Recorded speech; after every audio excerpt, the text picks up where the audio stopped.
Hello mga ka-trending, welcome back to ZK Trend. Tito A. Pangilinan nagpahayag nga ng 10 dahilan kung bakit tumatak ang Can't Buy Me Love at grabe talaga ang number 7, maraming mga bablis ang kinilig. Nag-post ng itong si Tito A. Pangilinan Daddy Donnie sa kanyang social media account ng mga dahilan kung bakit nga tumatak ang CVML.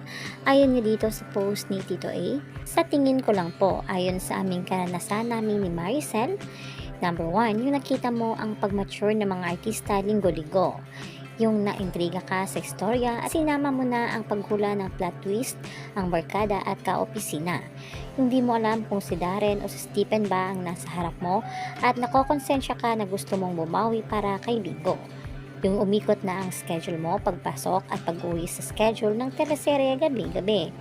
Yung minsan inis ka na sa nangyayari at gusto mong ikaw na ang sumulat ng script para sa darating na linggo.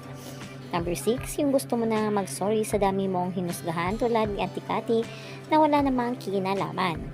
At syempre, number 7 nga marami ang kinilig, yung di mo malaman kung sa salita at gawa Bingling ba yan o Donbel na at may heart pa na emoji. Number 8, yung development ng mga karakter na sa una wala kang pakialam o galit ka, sa dulo mo mahal mo na. Snoring, what a surprise. Number 9, yung nasanay na kayong manood ng sabay naging banding na ng pamilya pati kapitbahay. At yung number 10, yung nasama ka sa mga kababayan pati OFW na nanood ng isang teleserye na sa top 10 ng Netflix ng 8 buwan. Yan sa tingin ko lang naman ang 10 dahilan kung bakit tumatak ang CVML. Ayun nga dito sa mga komento ng mga netizen, love you Tito A and Tita M. Then po ako sa number 7. Appear po tayo sa number 7. Ayun pa dito, Tito A din po kami sa number 7. Madalas hindi na po namin sure if Bingling pa ba yun or Donbel na talaga. Ramdam namin na totoong-totoo na. The number 7, hits really hard po Sir Anthony Pangilinan.